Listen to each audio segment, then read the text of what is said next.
Without further ado, please help me in welcoming Alice. Thank you. Thank you, Jeb. Very good. All right, everyone. I'm so glad you're here. Today, we're going to talk about energy, productivity.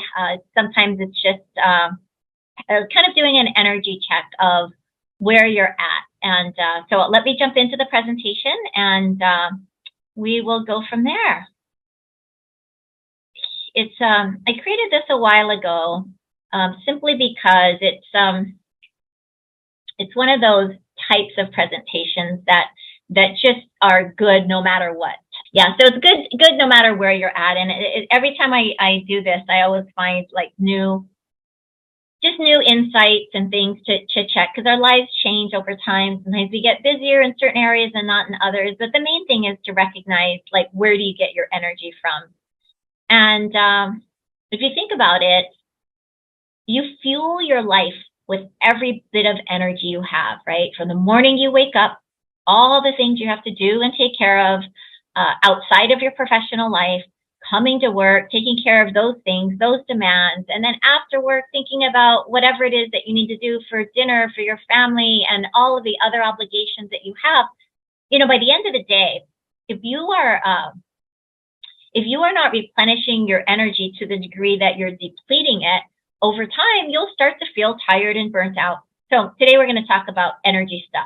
So just imagine if I gave you $10 and I said to you, you only have $10 today to fuel everything, for everything you need in your life, every single thing. You would be very careful how you spent that $10, right? You wouldn't just let a few dollars float out of your wallet or your purse. You would actually be very diligent about it. And I like to think of energy the same way.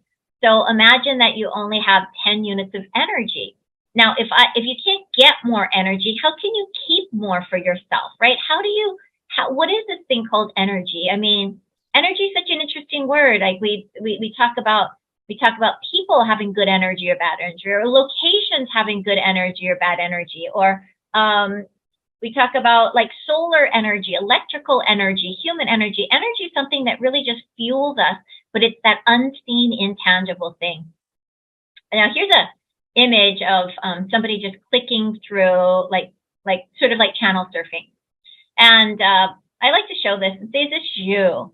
At the end of the day, do you find yourself needing to sleep, for example, but not really able to wind down? So you're decompressing here. It's just this thing that we all kind of do sometimes when we're tired.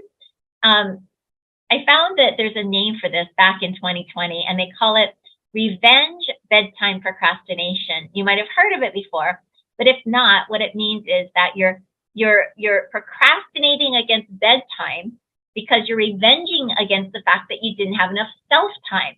And self-time is that self-time to replenish. So whenever we need to replenish, we and we don't have time for ourselves, then sometimes we end up just sort of doing this, like scrolling, whether it's to YouTube or Instagram or just channel surfing. We tend to do this when we need to refuel, but we're not really quite sure how.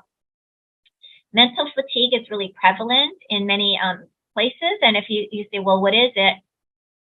I kind of write here, it's the mental weariness that extends beyond normal tiredness.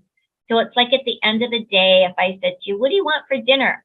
And you know you're hungry, but you're like, I don't know, just pick something, right? It's just like you don't have cognitive fuel. You don't have that fuel left that you need to be able to make a decision. So that's saying that you're mentally fatigued, right? You're mentally deficient in energy. And some symptoms are this, like if you're mentally fatigued, you might have mental blocks, lack of motivation. Either you stress eat or you have a loss of appetite. Might feel detached from people because you're tired, you don't talk to them. A little bit more irritable, can't concentrate, have some brain fog. So every time we are depleted in some way, whether it's physically, mentally, emotionally, or spiritually, we have less energy that we have to use. And so today we're going to really talk about energy, how you fuel yourself. I'm going to divide it into four different groups: physical, mental, emotional, and spiritual. But I really want you to think about what where you spend your energy, right? Because it could be on stress and worry and overwhelm, and that's very mental. It could be that you're dealing with people or situations or relationships that take a lot of emotional energy. It could be you feel angry or irritated or jealous or don't feel connected, right? That's a spiritual energy. Or it could be just physical energy. You're not eating well. You're not sleeping and exercising and refilling your physical body. So today we're going to talk about energy and where you get it from. So in a broader sense, let's start here. We get our energy from the sun, right? The solar system. People who live in areas where it's really dark a lot, they actually have those vitamin D lamps, otherwise they feel like they lose energy. Or if you don't get out much and you're only in a room, you might be told by a healthcare person to make sure you take more vitamin D, right? So there's the sun gives us energy. We live in Hawaii. We have a great source of sunshine here. The air we breathe is also a big deal, right? So oxygen is what we use to fuel our body. We live in Hawaii, and we have beautiful air, great, clean, easy to breathe air. I never really appreciated it until maybe like a handful of years ago. I went to China, to Shanghai. And my other half had a business that he was doing there. So I went for about a week. And in the actual hotel room, they have these, like, you know how they have mini bars? There's actually like face masks. And this is before COVID, so it was sort of foreign to me. Face masks with these charcoal filters and all these things because of the pollution. And I thought, I don't need that. That's fine. I'm not going to wear a mask around. But guess what? By the end of the trip, I could barely breathe, and I didn't really realize it until I got back to Hawaii. And I actually came off the airplane, and your first hit of oxygen that's not from the airplane, I was like, wow, it's so much easier to breathe. So the air we breathe makes a difference to our energy. Our environment, some of you may be familiar with feng shui, which is sort of the creating an environment that feeds you energy versus depletes your energy, right? So we talk about things like clutter and colors and positioning and all of that. But your environment has been shown also to either deplete you or fuel you. We already know this. Your nutrition, the water you drink, all of that makes a difference to how you feel, right? If you're eating processed foods and junk foods and unhealthy foods all day, you're going to feel very differently energetically than if you're eating foods that are actually fueling your body. Now, the thoughts we have can really make a difference to our energy, right? So the perspective we take on things, if it's more negative, we have more of a negative impact. We have more of a negative reserve of energy. So we lose energy through our thoughts, how we think of things, right? How we're looking at our life, right? If we continue looking at it as everything is not good, we'll start to feel not good about it. And so then we'll also deplete our energy that way.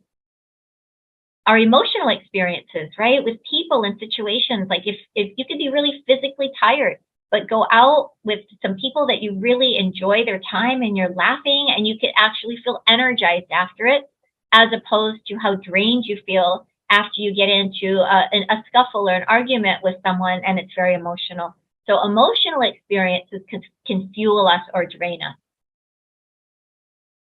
And this is our connection and engagement with life. If you have meaning and purpose, like you get up in the morning and you know why you do what you do, or you see the bigger picture of how you're serving and helping, or you're a parent and you want to raise really good children, and so therefore you'll go above and beyond to make sure they get what they need. This is what pulls us beyond just the day-to-day mundane things.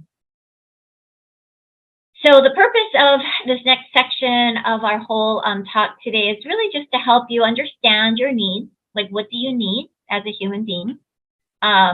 Remember that you are a human being, that you're not a computer, you're not a cell phone that we just charge in, that you just keep operating.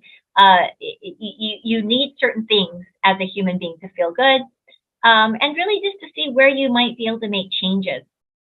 My purpose is to have you just assess and pick one thing that you can do.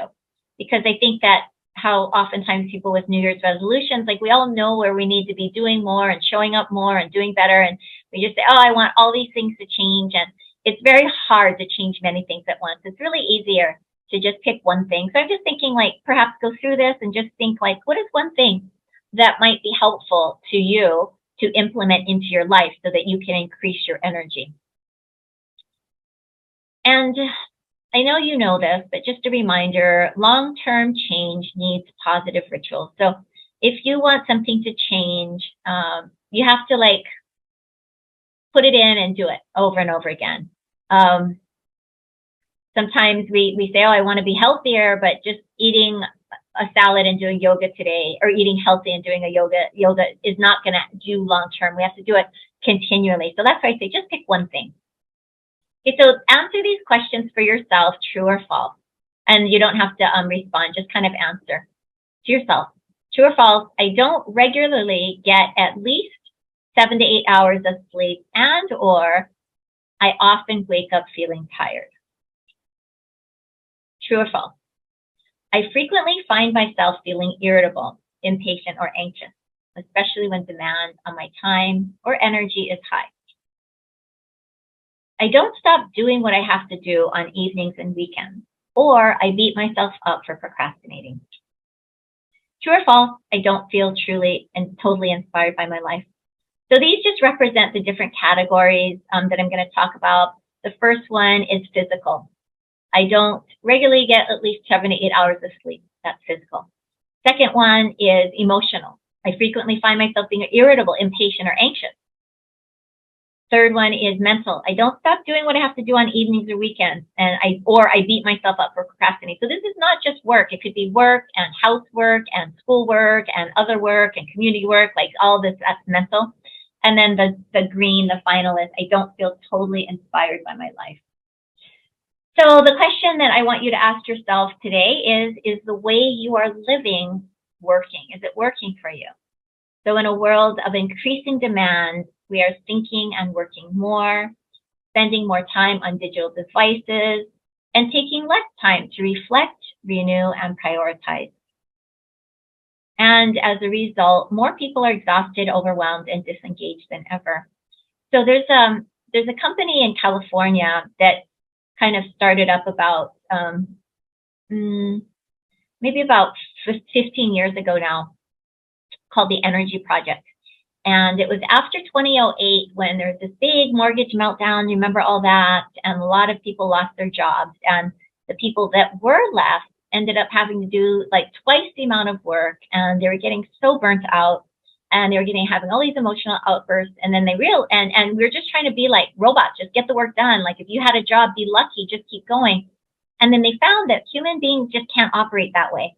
And so as a result, this became a huge movement as to when you are working in an organization or in your life or in your own business or in any way at all, how do you replenish your energy? Because otherwise, living exhausted, overwhelmed, and disengaged is really not the way to live life.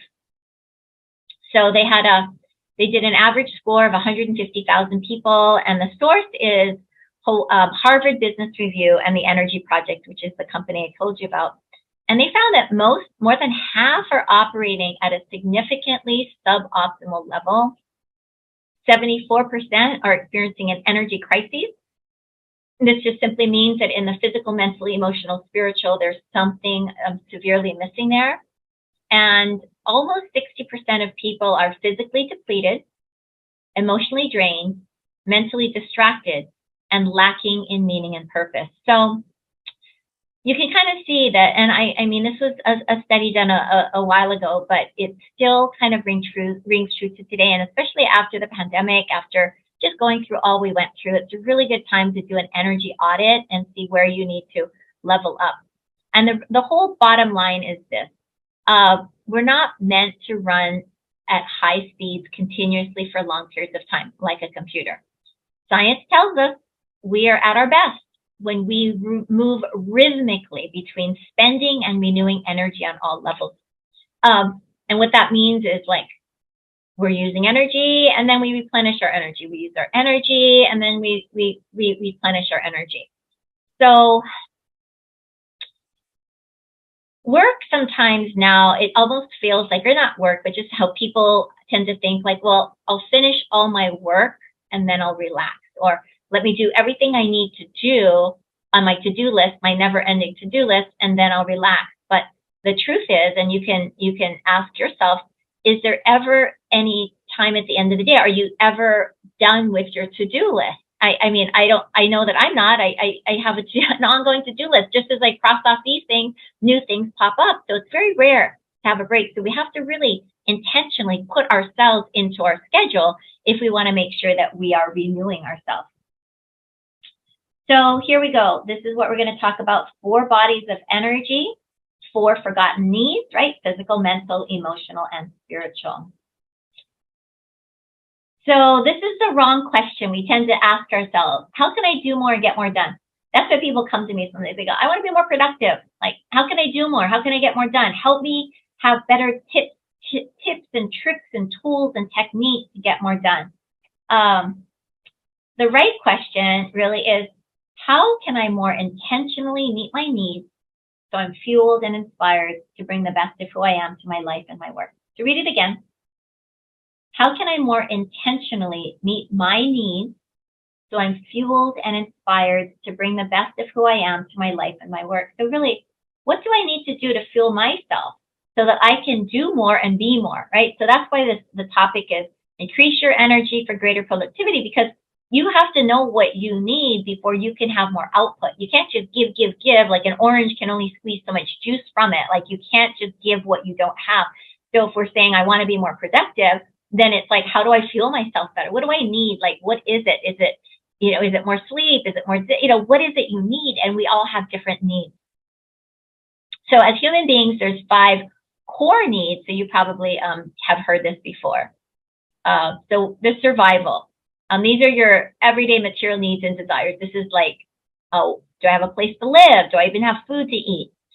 Do I even have a job? So assuming that you're good on survival, meaning like you have a place to stay and you have, food to eat. So our survival is taken care of, because that's the first and most core need that we have, is to be able to survive. So let's just say we're there. Then we get into the body, right? Physically. How do we renew and take care of ourselves so I'm healthy, right? Your body is your vehicle through your life. Anytime you shortchange yourself now, you're going to pay for it later. We're resilient, so we can give more than we get for a certain amount of time, but go 5 years, go 10 years, go 20 years. And if you're running at a deficit, it's going to show up in your body.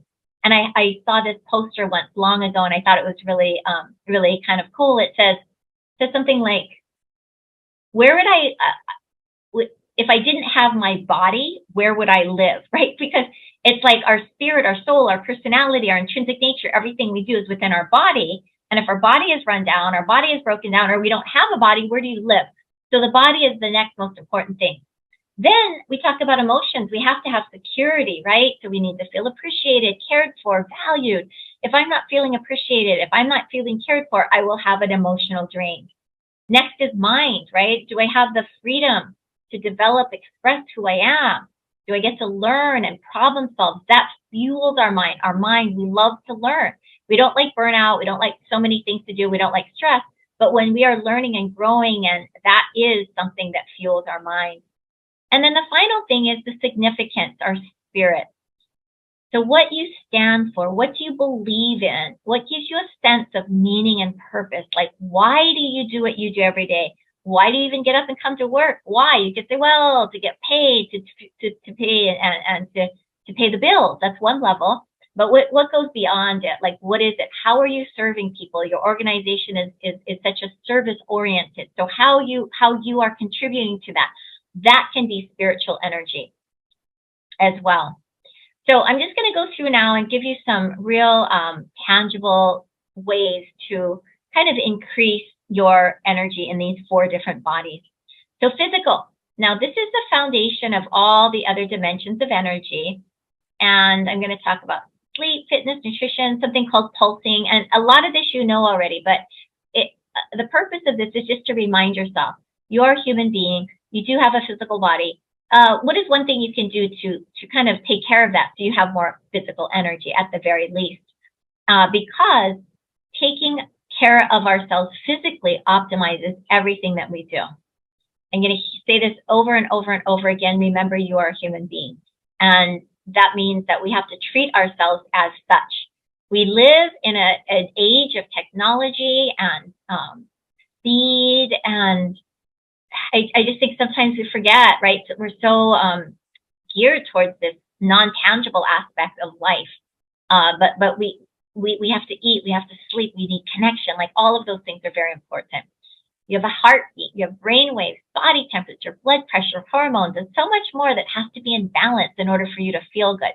And you know what that's like. If you don't feel good, how can you be patient? How can you do good? How can you be your best self, right?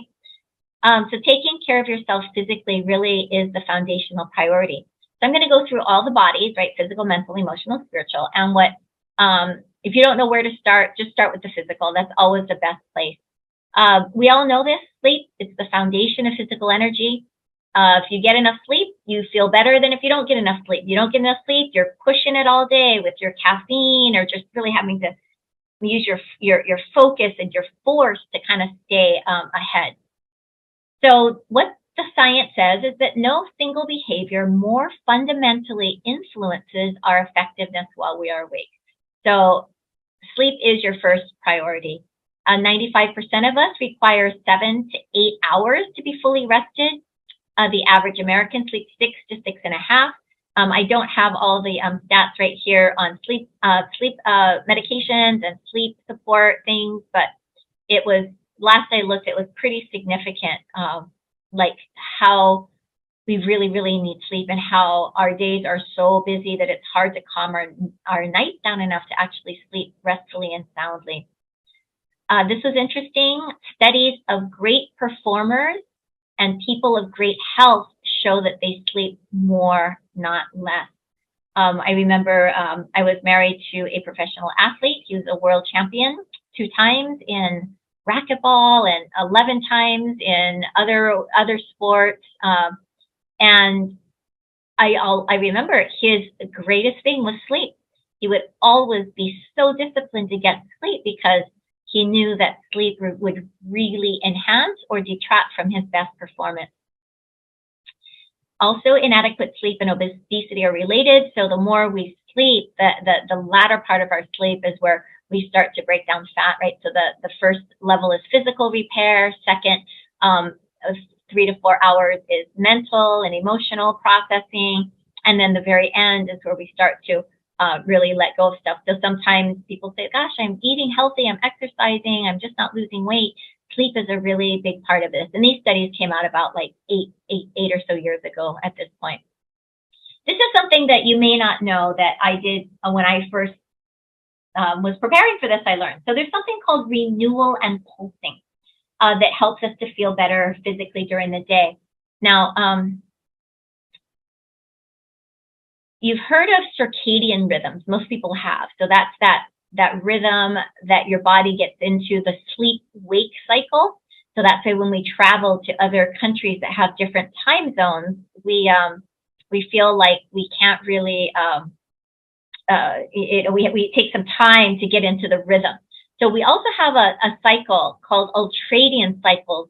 So these are rhythms of our own physical body as human beings. And the ultradian cycle is every 90 minutes. And it says like our bodies ask for a break every 90 minutes. So that's the pulsing and renewing, the pulsing and renewing. So our bodies ask for a break, but we override it. So we actually we function best when we are into something and we take a break. We're into something, we take a break. But what do? We just force ourselves to work through it. We don't take that break. And then as a result, we end up getting distracted. And then it's like almost like our rhythm, our daily rhythm is sort of disrupted. So if you're going to take a break, if you're saying like, yeah, I want more physical energy, then realize you need to take some breaks. So and I mean, you don't have to time it. Your body has a natural rhythm. Most of us are off that rhythm. But basically, when you find yourself needing to take a break or you find yourself getting distracted, then a passive break is just to take a break from what you're doing. Breathe, listen to music, do a meditation app, or active. Just go for a walk up and down the hallway, walk out just in a circle. Anytime you can take a break, it's called pulsing and renewing. We start to kind of bring our energy back. It's when we sit in front of the computer for long periods of time without a break and then expect to act human, that's not how our human body really works. So this could be something that you commit to doing to feeling better, which is, okay, I'll work and then I'll get up and take a break, or I'll work and then I'll close my eyes and do some breathing. So anything you can do physically to help yourself feel better, this would be one way. So when you work too long with no break, the more hours you work continuously without renewal, the more you default into behaviors that are ineffective. And this leads to impatience, frustration, distraction, and disengagement. So this is a really good strategy, I guess, that we can implement. Eating and exercise, I know you know this, we all know this, we know this is important to our well-being, but you really ask yourself, how are you eating? And are you moving your body? Sometimes it's as simple as that. Like, I don't know anyone who goes for a walk or, gets out and exercises and afterwards say, oh, I wish I didn't go for a walk. I wish I didn't exercise. But somehow just getting going is hard. So let this sort of be just a prompt, like, hey, is it time for you to start moving your body? Can you just add one more thing to your diet that is more healthy, or substitute something? Because again, your body really is built on everything that you feed it, right? And how you feel really makes a difference when you're eating healthy. So that was the physical. So just a quick recap was like, are you sleeping? That's a big one. Are you pulsing and renewing? Are you taking breaks throughout the day as you need it? That really resonates with the human being. How are you eating? Are you moving? Are you exercising? So just a checkpoint on that. Okay, so mental. If you have healthy mental energy, you can focus when you need to, yet are able to switch effortlessly into big picture thinking without getting distracted. Okay, so it's hard to know if you're stressed all the time or have anxiety. It's hard to know what healthy mental energy is like. So healthy mental energy is like you have something to do and you're like, oh, I need to do this. I can focus. And then now something else comes up and you're like, oh, wait, let me look at the bigger picture. So we're very adaptable, very much able to move from focus to big picture thinking. That's like healthy. When we're exhausted, we just get distracted and it's harder to have that. So if you find yourself unable to do this, then you probably have a little bit of mental depletion here. So here, just ask yourself, yes or no. It's hard to sustain attention to one task. When someone talks to me on the phone, I do other things. It's hard for me to organize tasks and activities. I dislike and I'm reluctant to do things that require a lot of mental effort. Yes or no, I'm easily distracted by extraneous stimuli. And then if I was with you in person and we're doing a longer workshop, I would say, well, list what distracts you.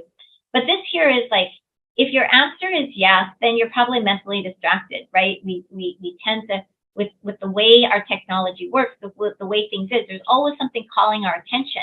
And if we keep paying attention to all of that, then we basically move ourselves into a constant state of distraction, not able to focus when we really need to. So do you have any of these traits? So we actually perform best when we are singularly focused on a given task, but we often lose control of our attention with distractions. Distractions are a big thing now. When we're tired, we get distracted. We don't have the cognitive or mental fuel to focus. So here's some different distractions. Like people think, a distraction is a distraction. There's actually 3 kinds of distractions. One is external. So this is everything outside you. So email dings, computers, texts, phone ringing, external, needing to talk, getting distracted by others. I know some of you are working at home, some of you in person, but like I remember back when everyone was working in the office, really easy to just start talking to your coworker and not really get stuff done. That's distractions, right? External. Internal. This is like in your brain, you're worried, you're anxious, you've got some negative chatter going on, you have expectations that you need to do things. So that's this internal distraction. So you're trying to do something, but you're worried, right? And then physical distraction. Are you hungry, tired, do you have pain, do you have physical needs? So physical distraction is a thing, right? If you say, okay, I'm going to sit down and gonna get XYZ done, then all of a sudden you're like, oh, I want a snack. I'm going to go out and snack. Or like, oh my God, now you start to fall asleep because you're a little bit tired. So distractions happen when we're not properly mentally fueled. We allow distractions to take over our life, and then we don't have that capacity mentally. This is not new information by any means, but it's just a reminder. The word multitask did not exist. Like when I was growing up, that word didn't even exist. It came out when computers came out in the early 80s, and computers are able to do multiple things at once because they're computers. So right now it's broadcasting my voice to you, you're seeing my image, you're seeing the slideshow, it's doing everything at once, and that is a computer. But that word became something that someone somewhere said human beings should be able to multitask, do multiple things at once. And so that's where the admin assistant, the secretary, like, oh, we need people who can multitask, that can pay attention to more things at once. Well, when we multitask, when we split attention between multiple things often, everything we do becomes more shallow, and we train ourselves to be unable to go deep. So think about this. When we split our attention between multiple things, often, everything we do becomes more shallow, and we train ourselves to be unable to go deep. So in other words, imagine if you are just doing a little bit here, you're sampling all over, like from email to looking at this, to chatting, to making a phone call, to answering a text, and you're doing all that. When it's time to sit down and go deep, you can't, because you've trained yourself to be inefficient based on multitasking. Multitasking is something that has been proven over and over again. It's not good for you as a human being. I mean, it's one thing if you're in the kitchen and you're boiling spaghetti while you're making the sauce. That's different because the stove is doing it. But I'm talking when you have multiple things on your desk and you're trying to do all these things at once, that you actually end up training yourself to be inefficient. The more we split our attention, the less efficient we become. And this is just an average. It takes 25% more time to complete 2 tasks when multitasking. It's actually an average. It could go, I think I've seen it from a 9% all the way up to like 38%, depending on how complex what you're working on is. So if you're working on something deep and complex, it took you some time to kind of figure it out and get to this point, and someone comes in and distracts you, and you're like, oh yeah, hi, have a good day. And then you have to go back and kind of retrace your path. When the more complex it is, the more time you waste. And so that's why it's really good to dedicate time to doing work. So the less distracted you are, the deeper you're able to go. So this is how you can practice it. If you're like, yeah, I'm kind of mentally scattered. So really, you just start practicing your way back to wholeness, let's say. So resist trying to do 2 things at once when talking to others. Just practice giving people your undivided attention. How many times are you talking to people, and if they're going on about something irrelevant to you, you're thinking about what you need to do next or what you have to buy at the store? Like, that's distraction, right? We can't even listen to someone without getting distracted. Or even as I'm talking and doing this presentation, I guarantee you, not everyone's just sitting here listening to me. You're like, oh, there's an email come in, so you check the email. Like you're multitasking as we do it because we've trained ourselves to be that way. So another way to restore mental energy is to take a 1-hour break a day from email, social media, people, phone calls, and choose to focus on one thing. So you literally decide, I want to have more cognitive fuel. I want my brain to be functioning normally. I know that some of you in your jobs, you can't do this, but if you can, the idea is just block out all distractions, all phone calls, all text. It's so hard because we're so habituated to check our phone, check this, check the email, we're just so habituated. So it takes a little bit of time. It's almost like having to go through a detox. But if you do that, and you just say, okay, today, even if you do it for 30 minutes, or 15 minutes, for the next 15 minutes, I'm just going to work on this one project. Just practice working on one thing. That's something that we really miss these days. Meditation, mindfulness, there's science behind it now. It's not just this like guru kind of thing, or this kind of like hippie kind of weird people do it. Like, this is like real. Like you basically say, I am going to practice mindfulness. I'm going to practice just like closing my eyes and just just sort of bringing my energy back from everything that it's been distracted by. That is also very, very helpful. Even if it's just for 3 minutes a day, you can actually make a difference. And think about it. Otherwise, you're just like, go, go, go, go, go, go, go. And then you're distracted. So now you're on your phone and you're distracted, but you know you're distracted. You're feeling guilty for not doing what you think you should do. And you're not really fueling yourself. You're losing energy. Okay. Next one, emotional.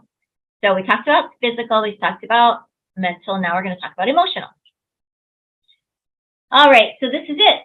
How we feel is everything. You know, when you're active and you're feeling good, you're calm, you're optimistic, you're engaged, you're invigorated.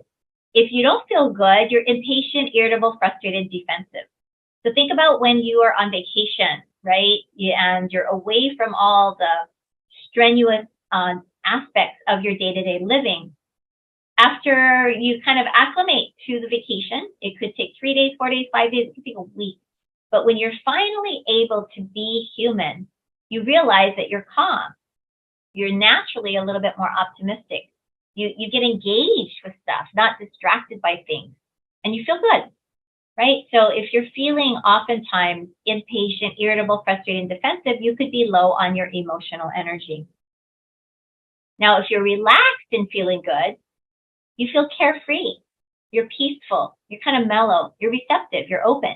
Otherwise, you're exhausted, empty, sad, or depressed. And so there's 2 states of emotion. When we're active during the day, going throughout our day, we're feeling calm, optimistic, engaged, and invigorating. When we're relaxing at the end of the day, and if you're in a good emotional state, you're carefree, you're peaceful, you're mellow, receptive. So that is healthy. So if you don't feel those things, then you're probably depleted a little bit in emotional energy. So just think about this. Use the past week as an average. So active emotional energy, what % of your waking hours did you feel good? And that means calm, optimistic, engaged, and invigorated. What percentage of your waking hours did you feel bad? So just think about it. You know, if you say, oh gosh, I mostly felt like irritable, then we know you're lacking, right? And then when you were relaxing at the end of the day, did you feel at the end of your day carefree, peaceful, mellow, and receptive? Or were you more, what percentage of your waking hours did you feel bad? Were you more exhausted, empty, sad, or depressed, right? So you can kind of use a gauge, like a healthy emotional state are these calm, engaged, optimistic, invigorated, and in the evening you're carefree, peaceful, mellow. And I know that some people, when I do this in person, they're just like chuckle, like, oh my God, I'm always irritable and, impatient. And at the end of the day, I am always exhausted, and I do kind of feel a little bit depressed. So then we can say, okay, probably time to refuel your emotional bucket. Now, let's talk about emotional triggers. When we get triggered emotionally, we lose a lot of energy. And when we don't feel good, it's really hard to be nice to anyone. And if you do get the energy to be nice to clients and coworkers, to go home and just be sort of snappy with the people that you're close to. Anytime you get triggered, and this means like when you see an email that just incenses you or somebody does something to you that pushes your button the wrong way and you react, you dump so much energy. So whenever you're in situations, relationships where there's just a lot of drama, there's just a lot of just stuff that upsets you, or even if you're going through something with someone you care about that's going through some health stuff, we don't disregard the amount of energy it takes to hold that within you. So let's just talk about emotional triggers for a moment. So what are emotional triggers? These are the super reactive places within you that become activated by someone else's behavior or comment. And let's see, I think I have some examples here.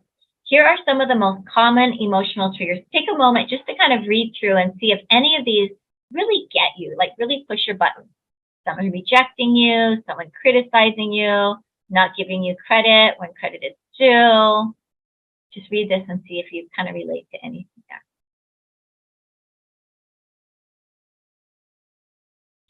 Oftentimes, this one here, Okay, here's one. Just as an example, being treated unfairly, right? So it's just like something is not fair. That could be your trigger. Like, wait a minute, that's not fair. Like, why did they get this and not me? And it could be. It's funny because we're all adults, right? But when we get emotionally triggered, we act like children. And why is because of this. We were all kids once, and when we were growing up, we had pain that we didn't know how to deal with. So as adults, we become triggered by experiences that remind us of these old painful feelings. So going back to being treated unfairly. So imagine you have a sibling, and maybe you're a year younger, but the adult thought like, okay, when you're this sibling, when you're this age, you get to do this, and then they tell you when you're that age, you get to do that, but you just see it as unfair. Why does he get to go do this and that, and I don't? And then you're mad that your parents don't give you a chance to really express it. So all of a sudden, that you didn't deal with then is in your emotional energy field. So anytime something that you perceive as not fair, it's going to trigger you. And when you get triggered, you're going to just dump all this energy. But that's why we get triggered, and we all have different things. I don't, something that's not fair might not trigger me. I could see the other perspective of it, but it might trigger you. Someone being really late to me, I might feel like you don't value me. I could get really triggered, and you could be like, no big deal. I just, no big deal. So we all have our own triggers, basically.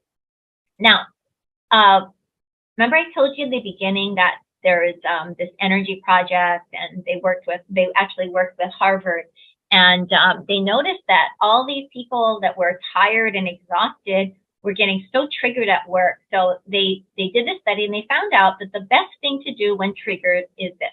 So when you're triggered. So I'm just going to use a work example. Sometimes you see an email and it's just not what you thought, or somehow it just triggers you. We all have a response, like your stomach might get tight, you might get hot, your shoulders might hunch up, you might just feel something. And usually what we do, if we're not able to control it, is we send off an email, we CC everybody, and then and then later you're like, oh my God, I can't believe I said that. Or you go and give somebody a piece of your mind only to find out that it was something else. In other words, we oftentimes, when we're triggered, do or say things that we often regret. So what they said was the first rule when you're triggered is to follow the golden rule, which is whatever you feel compelled to do, don't. So if you're see something or hear something or someone says something and you want to just give them a piece of your mind, or you just want to say something, whatever you feel compelled to do, don't. Okay, so that's the first golden rule. And we all have those symptoms that we feel when we're triggered. So if you can have an awareness of when you're triggered, then do this after. Put your focus on your feet and toes. Feel the ground beneath you. Okay, so why would we do this? Seems kind of weird, right? Random, right? Like, okay, I'm triggered, something just upset me, but now you're saying focus on the feet and the toes. Well, that's because you've ever heard that term, like fly off the handle? So this grounded, you might have heard this, like ground yourself, right? Because we are human beings, we are connected to the planet. We, when we walk on Earth, and this is a great picture, like having our feet on Earth actually allows us to discharge a lot of stress. The electromagnetic energy of the Earth actually is at the same resonance of our brain. So when we're able to actually go and walk on Earth, we're able to release a lot of tension naturally within us. I mean, there's lots of studies on grounding that you can look at, and people have really found great benefit just spending like 10 to 15 minutes barefoot on Earth. Now, given that I'm 40 foot up in a condo right now. So given that I'm up here, I can't really touch the Earth. But when you focus, you use your imagination and you just put your focus on your feet, you will start to pull yourself out of that visceral experience of threat. So it's an act of grounding. And our mind is so powerful, it can create physical sensations in us, right? So here's an example. So go ahead right now, close your eyes right now as I'm talking. Take a deep breath, inhale in and exhale. Okay, now just imagine that you're sitting around the table with me and we're having a class, and I say, hey, wait a minute, let me go get something for you. And imagine that I walk in with a platter of freshly cut, sour, acidic, tart lemon with some sour plums nearby, some lihimui nearby. And so just imagine yourself that the part of the exercise is for you to reach out, grab a lemon wedge, and put the salted sour plum in your mouth, and then just suck on the lemon wedge. So just imagine doing that. Imagine doing that. Okay. So if you did imagine that, you probably noticed that your mouth started to salivate. You started to salivate in anticipation of just thinking about it. So this is why this is so important. Our mind is so strong. All you have to do is envision eating a lemon. Your mouth starts to prepare for it. It's as if you're actually eating that lemon. It's very similar to when you imagine your feet on the ground. When you just focus your feet on the ground, it pulls you into that experience of groundedness. So it takes you out of threat, and you go from an automatic response to making a conscious response. So instead of reacting, you respond, right? Instead of going like, what the hell are you doing? What are you doing? And you get all upset. You go like, you close your eyes, take a deep breath, feel the ground beneath you, and then say, how do I want to respond to this? Because why? Not only will you save yourself from embarrassment if you are the type to like make it, be embarrassed about it. Say something embarrassing, I mean, but what you do is you save yourself energy, and that's really what we're trying to do. Otherwise, when we have emotional reactions all day long, we lose a lot of energy to that. So awareness is key. While there are some people, situations, conversations that we can limit exposure to, others are completely out of our control. We can't control everything, right? So you have to be aware when you've gotten triggered. And with awareness, we can take responsibility for how we manage our emotions as opposed to letting them control us. Otherwise, our emotions can hijack us all the time. It's so easy to get upset and to get ticked off and to just be emotionally, what do they call it? Like you're emotionally aroused all the time. So every little thing sets you off. Then you know we need some emotional connection with people and situations that really fuel us. Okay, and then the final segment is the spiritual aspect of things. And this is sort of beyond, it could be a religion, but this is beyond religion. This is like something greater, something that keeps you, that pulls you out of the minutia of life. It's like, here, let's see what my next slide says. Spiritual energy is the energy derived from serving something larger than oneself. So it's like when you do something that really fuels your spirit. Yeah, that's like spiritual energy. So even when I said earlier, like you guys think about what it is you do for the community and for the people that you serve, right? Playing a part in that could be something that's inspiring. I used to, when we were doing stuff in person, I used to work with IHS, and they had an outreach. They had 10 people that were in their outreach group. And I got to meet with them every month, and we got to spend time together. And their job was really hard. So they would get paid like minimum wage, right, to do what they do. But they were on call pretty much 24/7. And so they would get interrupted in the middle of the night when someone somewhere needed help. So they had to do that. And then they also had to fill out all these forms. Otherwise, they couldn't get the grant. So it was just like every time I saw them, they were so tired. They would talk about how they were up at like 3 or 4 or 5 in the morning because so-and-so needed medication and they delivered it, or all of this. And then they had to, fill out all these forms. And I just was like, man, my office is right. It's on Nimitz. So it's right next to Ross's and Petco. And they used to have like signs in the door. It's just like, I don't know, like $16 an hour, and you get good benefits. And I would just be like, oh my gosh, it's so exhausting. Like, why? And it was this.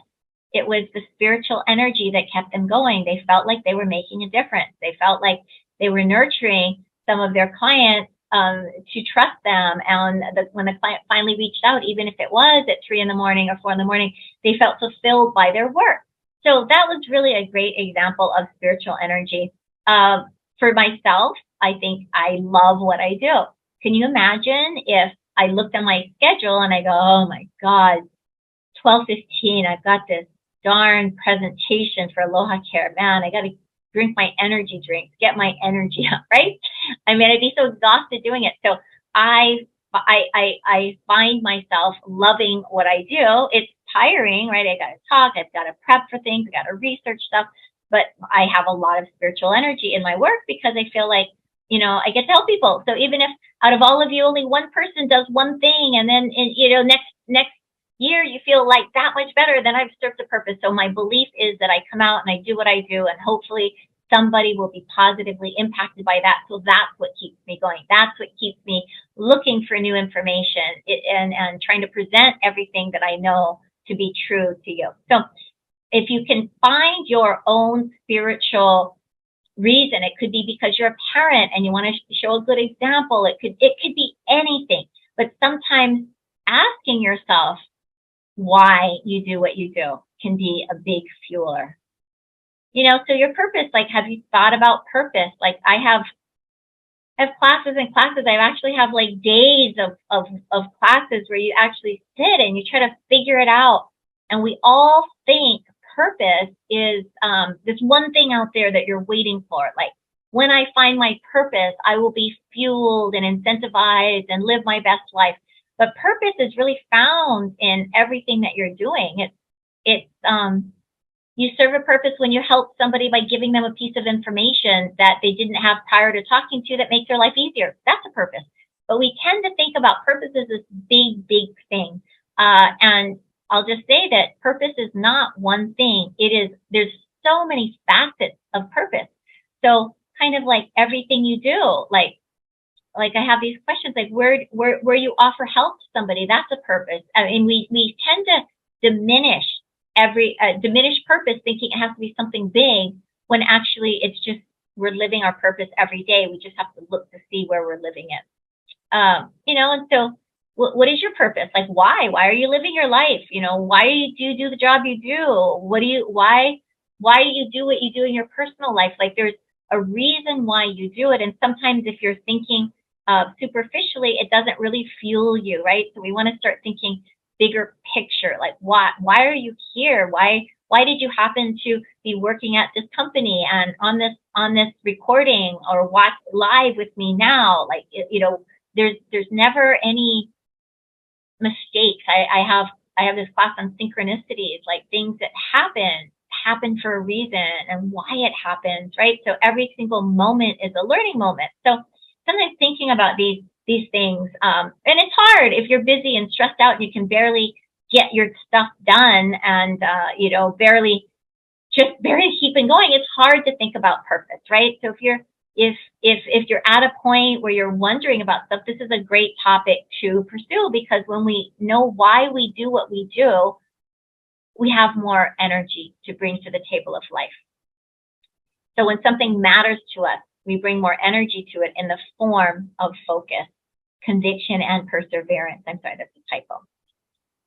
So if you're energetically low in this category and you don't know where to start, just think about people you admire. Like, think of people near you, celebrities or famous people or people you know.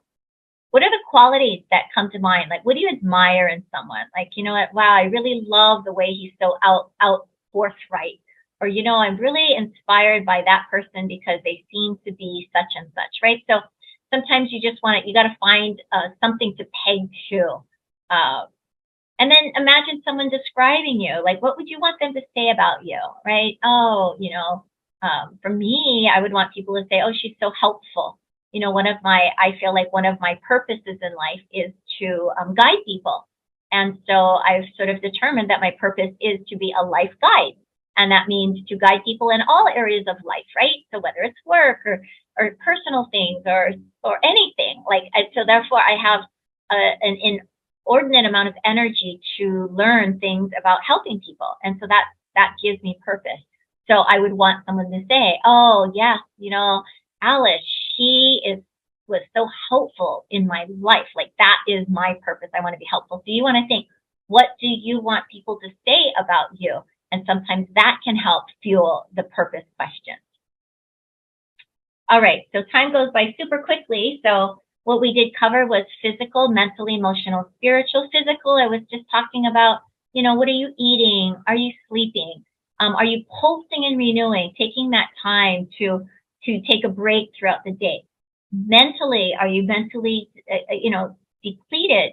Can you just focus on one thing to practice that getting mental energy back? Can you block out distractions? Can you stop multitasking, right? Can you just focus on what someone is saying instead of trying to do so many things at once, fueling that? Emotional energy was really about, like if you do get triggered, how to ground yourself and not get triggered, how to fuel yourself so that you feel more calm and optimal. And spiritual is what I just talked about, that purpose piece. Like, why are you doing what you do? Now, we all, I think, can improve in all areas, but I really want you to just think, what is one area that you need to work on, right? Just one or even two behaviors. What are they? Which ones are most adversely influencing your energy levels? Just kind of think. We went through a whole lot today. Sometimes if you don't know, it's best to start at the physical level. That's the foundation for all the other dimensions. So, hey, can you just make an appointment with yourself to just start winding down 15 minutes early, half an hour early? Can you say, like, you know what, instead of, I'm going to substitute this for that so that I can fuel my body better, right? So just think of one thing, simple things. None of this is hard. It's just sometimes changing habits are really difficult. So the key to change, we are creatures of habit. 95% of our behaviors are automatic and 5% are consciously selected. So you have to consciously select something and do it and do it and do it until it becomes a habit. So there's certain things that I wanted to improve and I did over and over and again. Now it's just a habit. You did that. You were trained to brush your teeth, I think, early on, and now it's a habit, right? There's certain things you do that are just habits, and they all started with a consciously selected thing. We have one reservoir of willpower and discipline that gets depleted by stress. And so when we're stressed, it's harder. So I know it's all complex. There's a lot. So just start with one thing. And then the more we repeat and create routine, the less energy it requires. So what you're trying to do is just pick one thing, do it over and over again, till it becomes a habit, and then you'll start to get some replenishment. And finally, again, you are not a computer. You are a human being, so you definitely need to replenish yourself, renew yourself, treat yourself like a human being so that you can feel good and in turn, be more productive. So the question really is, what is one change that you're going to make? And that's really how I would love to leave it today with you. One change that you're going to make. So we did it exactly pretty much an hour. Hopefully you got to find some benefit in what I talked about today. And if not, if you're watching this on the video, I hope it was really helpful to you. I look forward to seeing you guys again. We have multiple things scheduled with you throughout the year. Some are live, some are in person, some are on here. So hopefully that this was really helpful to you. So Brandy, thank you. Jeb, thank you for setting all this up. Really appreciate it. And I'll look forward to seeing you guys next time.